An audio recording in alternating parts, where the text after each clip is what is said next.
Hello, स्वागत है आपका मेरे चैनल में।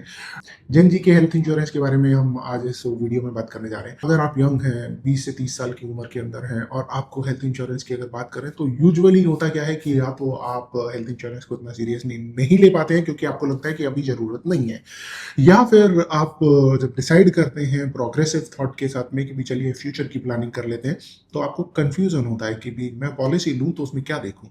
तो उसी को ध्यान में रखते हुए मैंने ये वीडियो बनाया है और एंड तक देखिएगा, आपको काफ़ी सारे आइडियाज़ मिल जाएँगे एक अच्छा हेल्थ इंश्योरेंस खरीदने के लिए, अगर आप जेन जी हैं तो।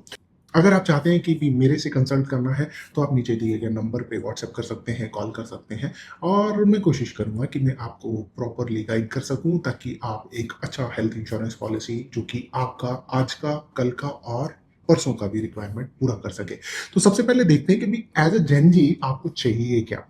यंग बंदे हो तो आपको हेल्थ इंश्योरेंस पॉलिसी में क्या करना चाहिए? कैसे लेना चाहिए? तो सबसे पहली ज़रूरत है कि स्टार्ट इट अर्ली। देखिए, जितनी यंग एज पे आप शुरू करेंगे ना, उतना आपको बेनिफिट मिलेगा। कैसे बेनिफिट मिलेगा कि यंग एज पे पॉलिसी बड़ी सस्ती होगी एंड जब वो पॉलिसी सस्ती होगी तो आप यंग एज पे एक बड़ा इंश्योरेंस खरीद सकते हैं। तो स्टार्ट अर्ली, फटाफट जब शुरू करना चाहें, जब दिमाग में आए उस दिन शुरू करिए ताकि आपके मिनिमम प्रीमियम के अंदर मैक्सिमम कवर मिल जाए।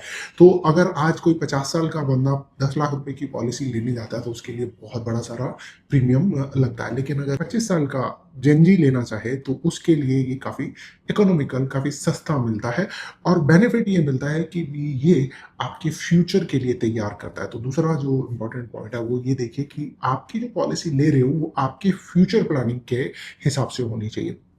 आपको आज ज़रूरत नहीं है ऐसा आप मानते हैं और भगवान करे ज़रूरत ना भी हो, लेकिन 40 पे 45 पे जब पहुँचेंगे आप, उस टाइम पे ज़रूरत होगी तो ये पॉलिसी आपकी उस फ्यूचर रिक्वायरमेंट को पूरी कर सके, इस तरीके की पॉलिसी लेना। ज़्यादातर पॉलिसीज़ के अंदर क्यूमुलेटिव बोनस या लॉयल्टी बोनस होते हैं, वो कितना है, वो बड़ा इम्पोर्टेंट है।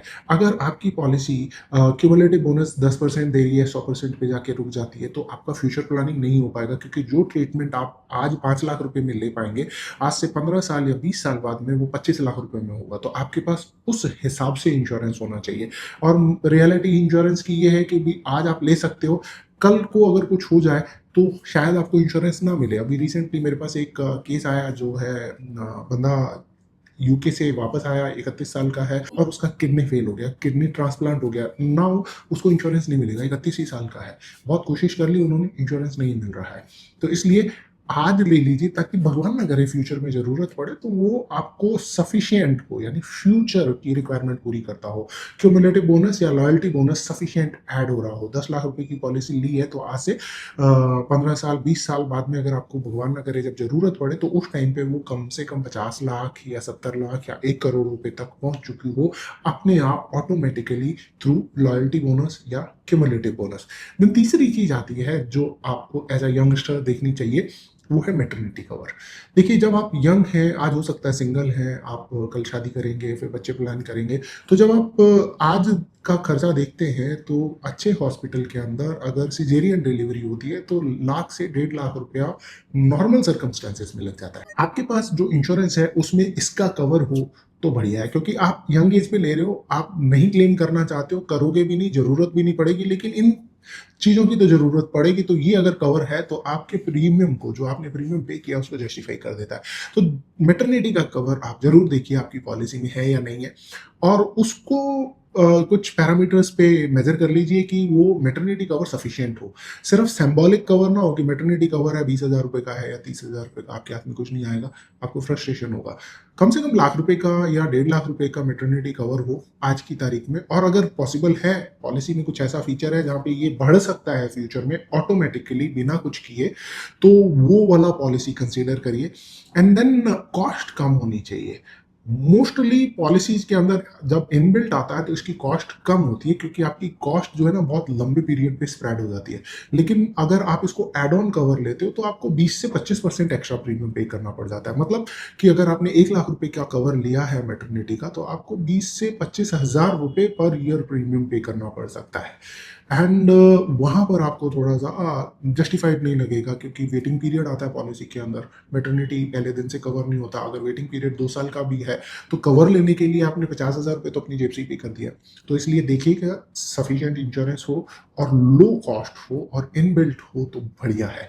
एंड देन मैटरनिटी के अंदर आप एक और देखिए कि भी आज आप कुंवारे हैं, सिंगल हैं, कल शादी करेंगे, तो वेटिंग पीरियड जो है वो आज से शुरू हो रहा है। जब आप अपनी स्पाउस को ऐड करेंगे तो ऑटोमेटिकली वहां पे आपको कवर मिलेगा। 2 साल का वेटिंग पीरियड आपका वहां पर कंप्लीट हो चुका होगा, या आपके स्पाउस की एंट्री से नए सिरे से शुरू होगा। क्योंकि बहुत सारी पॉलिसियां कहती हैं कि दोनों स्पाउस अगर कवर होंगे तब मैटरनिटी का कवर मिलेगा, और वहां पे वेटिंग पीरियड वहां से शुरू हो रहा है, या आज जो आप 2 3 4 साल पॉलिसी चला चुके हो उसको भी कंसिडर करता है। तो कुछ पॉलिसियां आपको इस पीरियड को कंसिडर करके पहले दिन से स्पाउस को ऐड करेंगे तो मैटरनिटी का कवर दे देगी, तो वो ध्यान रखिएगा।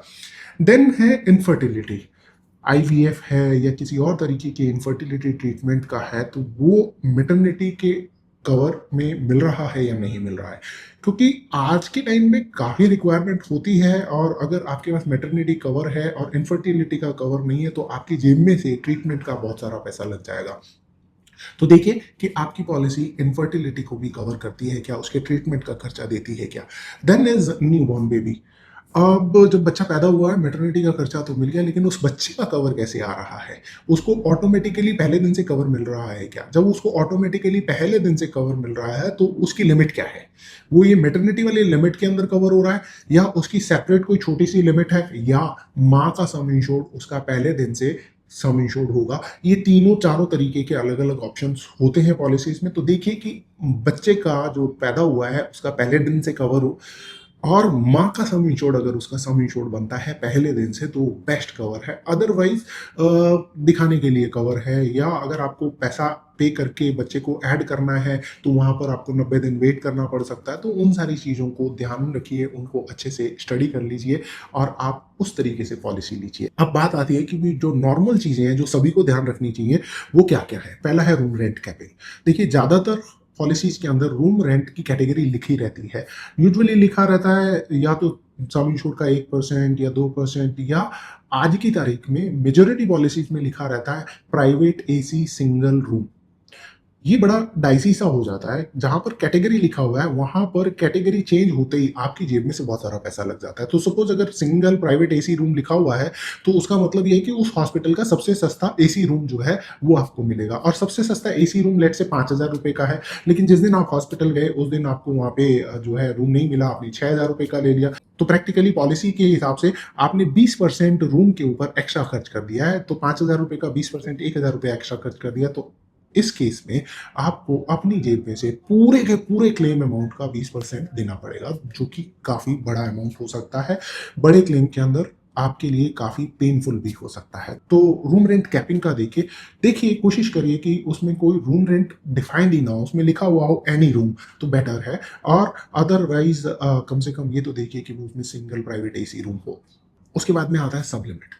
बहुत सारी पॉलिसीज के अंदर मैंने देखा कंपनीज के अंदर की भी यंगस्टर्स के लिए पॉलिसी बनाई हुई है, लेकिन मॉडर्न ट्रीटमेंट के ऊपर लिमिट लगाई हुई है कि आप 10 लाख रुपए की पॉलिसी ले रहे हो, आपको क्लेम मैक्सिमम 3 लाख का ही मिल सकता है अगर आपने ट्रीटमेंट मॉडर्न ट्रीटमेंट के थ्रू लिया है। तो वो देखिए कि इस तरीके की कोई लिमिट तो नहीं है। मॉडर्न ट्रीटमेंट की लिमिट हो सकती है, किसी स्पेसिफिक प्रोसीजर की लिमिट हो सकती है, कैटरैक्ट की लिमिट हो सकती है, नी रिप्लेसमेंट की लिमिट हो सकती है। कुछ पॉलिसीज के अंदर आपका जो है कार्डियक प्रॉब्लम्स की लिमिट हो सकती है। तो अलग अलग तरीके की लिमिट्स हो सकती हैं, सब लिमिट्स बोलते हैं इनको। आपकी पॉलिसी 10 लाख की है लेकिन लिमिट उसके ऊपर जो है 1 लाख का लगा हुआ है, तो आपको 1 ही लाख रुपए का क्लेम मिलेगा चाहे आपकी पॉलिसी 10 लाख की है। तो मेक श्योर आपकी पॉलिसी में किसी भी तरीके का सब लिमिट ना हो।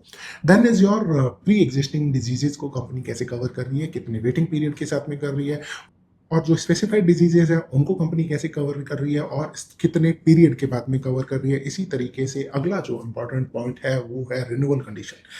देखिए आईआरडीए कहता है कि आप एक बार पॉलिसी ले लेंगे, उसके बाद में लाइफ लॉन्ग कंपनी आपको रिन्यूअल देगी। सेम सम इंश्योर्ड का अगर आप कंटिन्यू कर रहे हैं तो कंपनी रिन्यूअल के टाइम से आपसे कोई भी क्वेश्चन या अंडरराइटिंग नहीं करेगी। लेकिन रिसेंटली ऐसा डिस्कवर हुआ है कि कुछ पॉलिसीज के अंदर कंपनी ने रिन्यूअल की कंडीशन लिखी हुई है कि रिन्यूअल के टाइम पे आप अपनी हेल्थ हिस्ट्री वापस से बताएंगे। कोई कॉम्प्लिकेशन डेवलप हो गया, पॉलिसी लिया तब कुछ नहीं था, आज हाई ब्लड प्रेशर हो गया तो आप डिक्लेयर करेंगे और उसके बाद में कंपनी डिसाइड करेगी कि आपका स्कोप ऑफ कवर चेंज तो नहीं करना, प्रीमियम चेंज तो नहीं करना। अगर इस तरीके की कोई कंडीशन है तो उस पॉलिसी को अवॉइड करिए। हालांकि लीगली इम्पोज नहीं हो सकती क्योंकि आईआरडीए रेगुलेशंस के अगेंस्ट है, लेकिन फिर भी क्यों कॉम्प्लिकेशंस लेने हैं, तो इस तरीके की पॉलिसी को अवॉइड करिए। Then is your premium. देखिए, जब आप प्रीमियम के देखते हैं तो आमतौर पे हम देखते हैं कि कौन सी पॉलिसी सस्ती है, लेकिन हेल्थ इंश्योरेंस में प्लीज अवॉइड दिस। आप मेक श्योर करिए कि भी प्रीमियम कम हो लेकिन कवरेजेस की कॉस्ट में ना हो। ऐसा ना हो कि प्रीमियम तो कम है लेकिन कवरेजेस के अंदर कॉम्प्रोमाइज है, या लॉयल्टी बोनस बड़ा कम है, या आपका जो है सब लिमिट्स वगैरह है। इन सारी चीज़ों को ध्यान में रखते हुए प्रीमियम को देखिए, उसको रिलेट करिए कि भी आपको अगर कम प्रीमियम मिल रहा है तो उस प्रीमियम के अंदर कहीं आपको कॉम्प्रोमाइज तो नहीं करना पड़ रहा है। इसी तरीके से जो कॉमन चीज़ है, जिस कंपनी का पॉलिसी ले रहे हो उस कंपनी का जो है ट्रैक देखिए, क्लेम सेटलमेंट ट्रैक देखिए, ऑनलाइन रिव्यूज मिल जाते हैं, आईआरडीए की जो साइट है वहाँ पर आपको डिटेल्स मिल जाती हैं। एंड लास्टली देखिए, आप इंश्योरेंस एक्सपर्ट नहीं है। अगर आप ऑनलाइन भी लेने जाते हैं तो किसी भी कंपनी के कॉल सेंटर से बात करते हैं तो वो लोग बेसिकली एक्सपर्ट नहीं है, वो सेल्स पर्सन है और उनको टारगेट दिए हुए हैं और उनको जिस प्रोडक्ट का टारगेट दिया है वो आपको एक्सप्लेन करेगा, उसके सारे गुण गाएगा वो। इसलिए कोशिश करिए कि आप एक्सपर्ट से बात करिए जो आपको निटिग्रिटी समझा सके, बेसिक समझा सके, ताकि आपकी एजुकेशन हो जाए, आपका नॉलेज एनहेंस हो जाए और उस नॉलेज के बेस पे आप डिसीजंस ले सकें। तो ध्यान रखिए कि आप जब भी यंगस्टर्स हैं तो इन सारी चीज़ों को देखते हुए एनालाइज करके पॉलिसी लीजिए।